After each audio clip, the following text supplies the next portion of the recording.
Ketika pedang suci cahaya dan pedang iblis kegelapan memilih seorang anak laki-laki, dia malah menebas pedang suci cahaya. Tanpa ragu, dia mengambil pedang iblis kegelapan. Karena dia tahu, di masa depan, dia akan mati oleh pedang suci itu. Di kehidupan sebelumnya, Filian menggunakan pedang iblis kegelapan untuk menjadi pembunuh bayangan terkuat di benua itu. Sebagai bayangan, dia berperang untuk kekaisaran seumur hidupnya, menyapu bersih monster dan menyatukan benua. Tapi tak disangka, kesetiaannya dibalas dengan pengkhianatan. Kekuatannya membuat Panglima Kekaisaran memerintahkan Ksatria Cahaya untuk membunuhnya. Meskipun Filian terluka parah, dia masih menunjukkan kekuatan yang menakutkan. Sendirian, dia menahan pasukan elit Kekaisaran. Melihat aura bayangan Filian yang mengerikan, kecurigaan Boris terbukti. Kaukah pembunuh dari kabut hitam yang dikabarkan itu? Dengan ekspresi dingin, Filian bertanya pada Boris, siapa yang menyuruhmu melakukan ini? Sambil mencari kesempatan untuk melarikan diri, dia harus kabur dari sini dan menyelidiki kakaknya dan dalang di balik semua ini. Namun, Boris sepertinya menebak pikiran Filian. Dia tertawa dingin dan berkata, jangan harap kau bisa kabur. Tempat ini dilindungi oleh penghalang sihir bintang 9. Mendengar itu, Filian menatap dingin dengan tatapan meremehkan. Penghalang semacam ini akan kuhancurkan. Tapi saat itu, sebuah suara lembut terdengar di telinganya. Sudah cukup, Filian. Filian melihat orang yang datang, matanya terbelalak, hatinya dipenuhi rasa tak percaya. Karena orang itu adalah kakaknya yang dia ikuti seumur hidup, Aiger Belt. Dia tak pernah menyangka, dalang di balik semua ini adalah kakak kandungnya sendiri. Keyakinan Filian runtuh. Dia jatuh berlutut, kehilangan semangat. Dia tidak mengerti, apakah dia melakukan kesalahan. Aiger hanya menjawab dengan dingin. Tatapan dinginnya penuh dengan kebencian. Lihatlah kabut hitam di tubuhmu. Kau bukan lagi manusia. Kau hanyalah mesin pembunuh yang menjijikkan. Filian, kau telah menipu kami. Mendengar itu, Filian membeku. Dia mengangkat kepala dan menatap pria di depannya dengan marah. Dia telah mengabdikan seluruh hidupnya untuk kakaknya. Dia selalu berpikir bahwa hidup untuk kakaknya sama dengan hidup untuk dirinya sendiri. Tapi akhirnya, hal pertama yang dilakukan kakaknya setelah sukses adalah membuangnya seperti anjing yang telah melayaninya selama lebih dari 20 tahun. Kemarahan Filian memuncak. Dia melepaskan semua sihirnya tanpa sisa. Bahkan jika dia hancur berkeping-keping, dia akan menyeret pria pengkhianat ini ke neraka. Namun, Filian yang kehabisan tenaga, bahkan tidak bisa menembus pertahanan sihir Aiger. Akhirnya, dia ditusuk oleh pedang suci cahaya di tangan Aiger. Dia ditendang ke samping seperti sampah. Merasakan hidupnya perlahan menghilang. Filian dipenuhi penyesalan dan kekecewaan. Dia tak pernah menyangka hidupnya akan berakhir seperti ini. Hidupku seperti orang bodoh. Andai saja aku bisa mengulang semuanya. Saat dia tersadar kembali, suara perempuan yang tegas terdengar di telinganya. Tuan muda, sampai kapan kau akan tidur? Jangan bilang kau sengaja mengulur waktu karena tidak ingin berlatih. Lian menoleh ke arah perempuan di sampingnya. Dia adalah Elia, pelayan yang melayaninya sejak kecil. Bahkan penataan perabotan di sekitarnya pun sama persis. Sebelum Lian sempat berpikir lebih jauh, dia diseret ke arena latihan. Saat itu Lian akhirnya menyadari satu fakta. Dia telah kembali ke Kastil Belt 27 tahun yang lalu. Hari ini adalah 1 tahun sebelum dia masuk akademi. Di awal setiap bulan, akan diadakan latihan pedang. Bahkan ayahnya yang seorang adipati akan hadir untuk menyaksikan acara penting ini.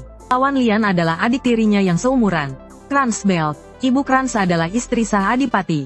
Oleh karena itu, meskipun Lian dan Kranz sama-sama anak bungsu dari 4 bersaudara, Kranz lebih diperhatikan daripada Lian.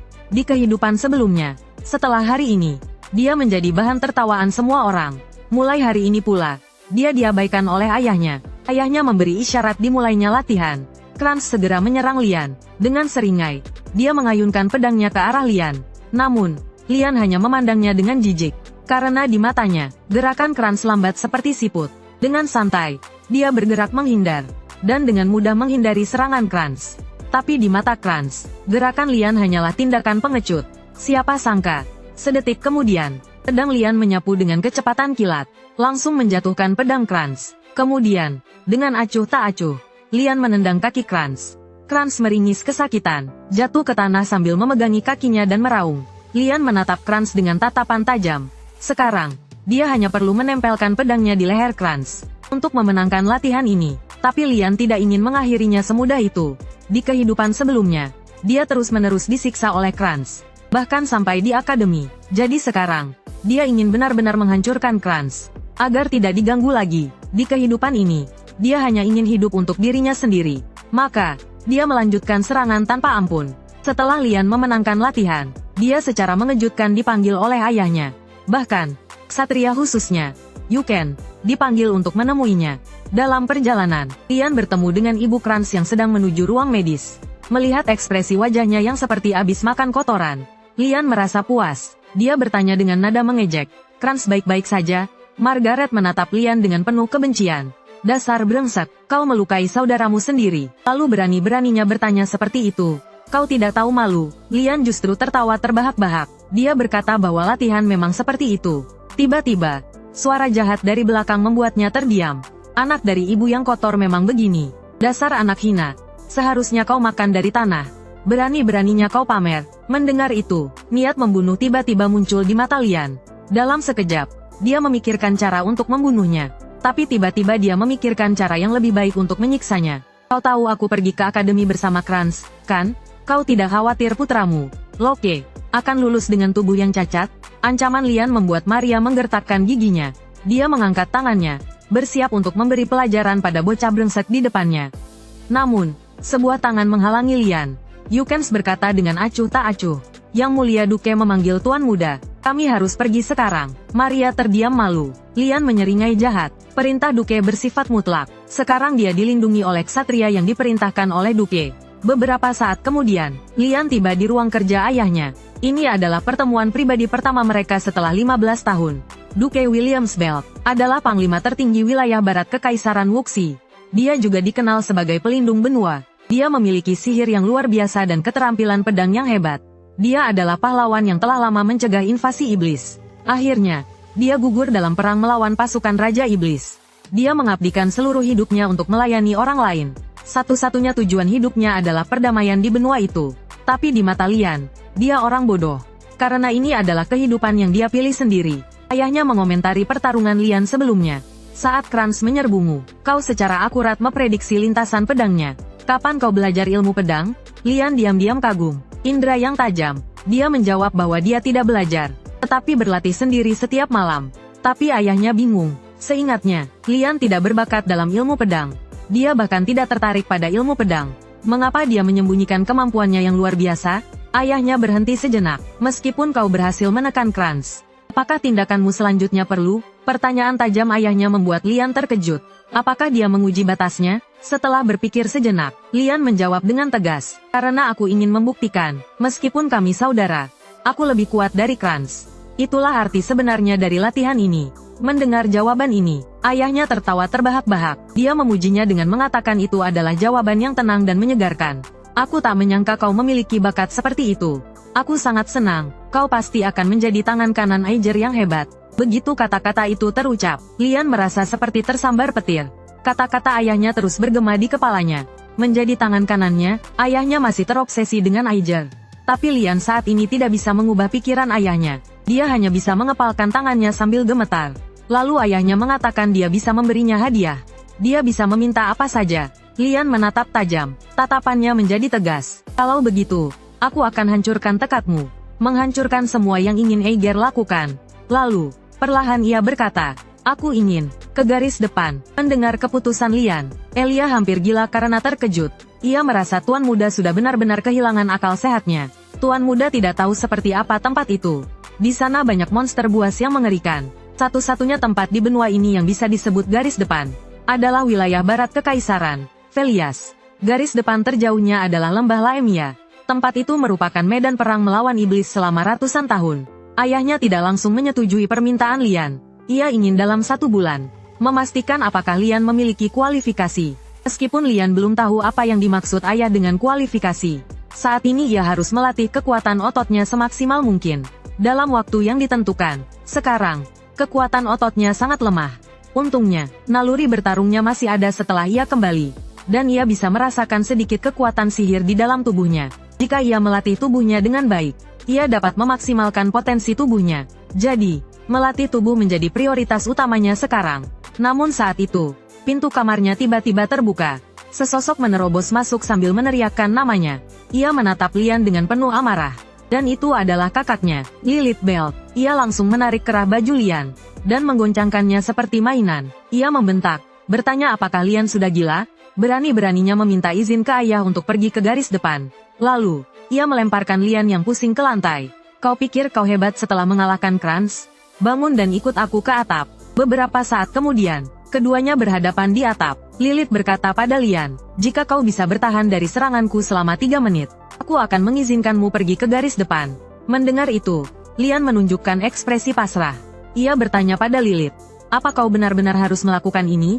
Namun jawaban yang ia dapatkan adalah Lilith menghunus pedangnya. Hunus pedangmu, buktikan padaku. Melihat itu, Lian menghela napas panjang. Hari yang benar-benar penuh cobaan. Belum selesai ia mengeluh. Lilith sudah melancarkan serangan. Dalam sekejap, pedangnya hampir menusuk Lian. Namun sedetik kemudian, pedang Lian lebih dulu bergerak. Ia menangkis serangan pedang Lilith. Hal ini membuat Lilith sangat terkejut. Ia tidak percaya, seorang anak berusia 10 tahun bisa menangkis serangannya. Apalagi Lian menggunakan pedang tipis. Tetapi ia mampu menangkis pedang beratnya dengan tepat. Mungkinkah itu hanya keberuntungan? Namun hal ini membuat Lilith merasa malu. Ia tersenyum ramah. Adikku tersayang, kau hebat sekali. Melihat ekspresi Lilith, Lian merasa ada yang tidak beres. Firasat buruk muncul di hatinya. Gawat, celaka. Sedetik kemudian, serangan Lilith menjadi lebih ganas. Serangannya secepat badai. Setiap tebasan lebih cepat dari sebelumnya. Lian terdesak, kewalahan, di bawah tekanan. Tanpa sadar ia mengeluarkan jurus pamungkasnya. Dalam sekejap, pedangnya melesat ke arah tenggorokan Lilith. Untungnya, di detik terakhir, ia berhasil menghentikan jurusnya. Keduanya segera menjauh. Lian menghela napas lega. Hampir saja terjadi bencana jika ia tidak menghentikan pedangnya. Akibatnya tak terbayangkan. Karena teknik pedang bayangan yang ia gunakan adalah jurus mematikan. Sekali dikeluarkan, pasti membunuh. Namun, karena staminanya terkuras, dan ia tidak boleh membunuh Lilith, ia berada di posisi yang sangat tidak menguntungkan. Sial, apa 3 menit belum berakhir?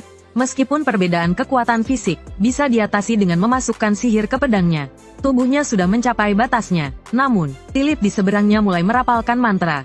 Dengarkan panggilanku, bumi, angin, jadilah pedangku. Melihat ini, pupil Lian langsung menyusut. Sihir bintang 6, Lilith tampak mengamuk. Pedang panjang di tangannya berkilauan. Diselubungi aura memikat sekaligus mengerikan. Lian ingin menangis, merasa putus asa. Apa dia ingin membunuhku? Lilith benar-benar mengamuk, seolah kehilangan akal sehatnya. Hanya satu pikiran yang tersisa di benaknya, yaitu bagaimanapun caranya, ia tidak boleh kalah. Lian memasang wajah serius, siaga penuh. Sekalipun ia bisa menahan serangan Lilith, ia akan jatuh dari atap kastil. Kalau begitu, ia hanya bisa mengandalkan itu. Detik berikutnya, ia mengerahkan seluruh tenaganya dan melesat maju, langsung menuju Lilith yang sedang mempersiapkan jurus mengerikan. Lilith pun tanpa ragu hendak menebaskan pedangnya. Dengan cemas, Lian memanggil sebuah nama. Kumohon, keluarlah, Yuken. Sepertinya Yuken mendengar panggilannya. Ia muncul di antara keduanya, menangkap Lian yang sedang melayang, dan menangkis serangan Lilith dengan pedangnya. Cahaya pedang yang menyilaukan melesat ke langit, menerangi seluruh langit malam. Yuken mengerutkan kening. Nadanya penuh celaan. Nona Lilith, bukankah kau terlalu berlebihan pada tuan muda? Lian menghela napas lega. Ia mengira Yuken tidak akan muncul. Lilith akhirnya tersadar. Dengan panik memeluk Lian dan meminta maaf berulang kali. Maafkan aku, adik. Aku hanya tidak ingin kau pergi ke medan perang. Ia terlalu keras kepala sehingga kehilangan kendali. Merasakan kehangatan dan perhatian kakaknya, Lian tidak merasa sedikit pun kesal. Karena ini memang tipikal Lilith. Sangat kompetitif, dan lebih giat daripada siapapun. Karena itulah ia bisa menciptakan rekor yang belum pernah terjadi sebelumnya. Di Akademi Kerajaan, tempat berkumpulnya para jenius dari seluruh benua, semua mata pelajarannya mendapat nilai S. Sungguh elit di antara yang elit. Ditambah dengan penampilannya yang cantik, ia dijuluki anak Tuhan, dan bersama Eiger dipuja sebagai pelindung benua. Tapi setelah bergabung dengan Ksatria Cahaya, kakak akan menemui akhir yang tragis. Memikirkan hal itu, Lian tanpa sadar memeluk Lilith erat-erat. Aku sangat merindukanmu, kakak. Kali ini aku pasti akan melindungimu. Kemudian, Lilith menoleh dan bertanya pada Yukan. Bukankah dia ksatria pelindung ayah? Tapi ayah sudah pergi berperang. Kenapa dia masih di sini? Yukan mengalihkan pandangannya dengan sedikit canggung dan berkata, Duke memerintahkanku untuk melindungi tuan muda selama ini. Karena ini misi rahasia, aku tidak bisa memberitahumu. Mendengar ini, Lian menyeringai. Baru saja keluar dari tempat ayah, dia merasakan keberadaan Yukan. Jika dia terus berpura-pura tidak tahu, apakah Yukan tidak akan muncul? Keesokan harinya, Lilith kembali ke akademi. Selama 2,5 minggu berikutnya, Lian terus berlatih, tetapi hasilnya tidak terlalu signifikan. Ini sangat berbeda dari rencananya. Dia merindukan tubuhnya yang sempurna di kehidupan sebelumnya. Saat itu, Elia memberitahunya, Lilith mengirimkan sesuatu. Bau busuk yang keluar dari paket itu membuat Elia jijik. Itu adalah darah hellhound yang Lian minta dari kakaknya. Barang berharga yang hanya bisa didapatkan di lembah Laemia. Memiliki bau busuk dan rasa terbakar di mulut. Ia disebut sebagai racun. Namun, ia memiliki efek meningkatkan sihir dan stamina secara permanen. Meskipun semua orang menganggapnya tahayul, Lian telah mengalaminya sendiri di kehidupan sebelumnya. Kemudian, Lian menahan rasa mual dan meminumnya sekaligus. Begitu darah itu masuk ke perutnya, sensasi menyengat langsung membuat tubuhnya mendidih. Selanjutnya, dia akan keluar berjalan-jalan untuk melihat efeknya. Beberapa saat kemudian, setelah berlari untuk menyerap efek darah, Lian tiba di bukit belakang. Selama 2 minggu ini, dia telah menunggu Yukan pergi untuk melapor. Di kehidupan sebelumnya, Eiger menerima petunjuk dari Dewa Cahaya, bahwa ada kuil kuno yang tertidur di bukit belakang. Kemudian, Lian mengunci suatu lokasi melalui aliran sihir. Lalu, dia menghancurkan tanah di depannya, mengungkapkan lorong yang dalam. Kemudian, Lian memasukinya. Ketika Lian mencapai ujung kuil, dia melihat pedang suci cahaya yang familiar. Dalam perang melawan dunia iblis di kehidupan sebelumnya, Legiun Iblis melampaui batas manusia. Namun, ketika manusia menemukan peninggalan kuno, senjata dewa, mereka meraih kemenangan yang luar biasa. Peninggalan Durandal adalah senjata suci yang dilindungi oleh Dewa Cahaya. Senjata yang memimpin manusia menuju kemenangan. Akhirnya, jatuh ke tangan Eiger. Lian mati secara tragis oleh pedang ini di kehidupan sebelumnya. Ini membuatnya bertanya-tanya apakah kembalinya dia berkaitan dengan pedang suci di depannya. Jadi, dia mengulurkan tangan dan menyentuh pedang suci. Namun, pedang suci itu tidak memberinya respons apapun. Ini membuat Lian merasa kesal. Dia menendang pedang suci itu dengan kesal. Pedang suci sialan, menyebalkan. Namun, tujuannya datang ke sini bukanlah untuk mendapatkan pedang suci. Dia kemudian pergi ke bayangan pedang suci. Sekilas, itu tampak seperti bayangan pedang. Tapi sebenarnya, itu bukan bayangan. Karena di balik cahaya, pasti ada kegelapan. Lalu dia menepuk tanah dengan kedua tangannya. Bayangan di tanah langsung mengamuk dan mengalir ke belakang altar. Sebuah pintu langsung terbuka. Setelah Lian masuk, pedang lain melayang di tengah altar di atas. Dan itu adalah pedangnya, pedang iblis. Kailan, Lian menggenggam pedang iblis di tangannya dan tertawa pelan. Sudah cukup tidurnya, bangunlah. Tidak mendapat jawaban. Dia dengan liar mengayunkan pedang iblis itu, mencoba membangunkan Kailan. Segera, bayangan hitam aneh muncul di depannya. Kau berani sekali, bocah. Kau tahu apa artinya membangunkanku? Berani-beraninya kau membangunkan pedang iblis yang sedang tidur. Tubuhmu akan menjadi milikku. Bayangan hitam itu langsung menerjang Lian. Tapi Lian menangkapnya. Ini membuat Kailan sangat terkejut.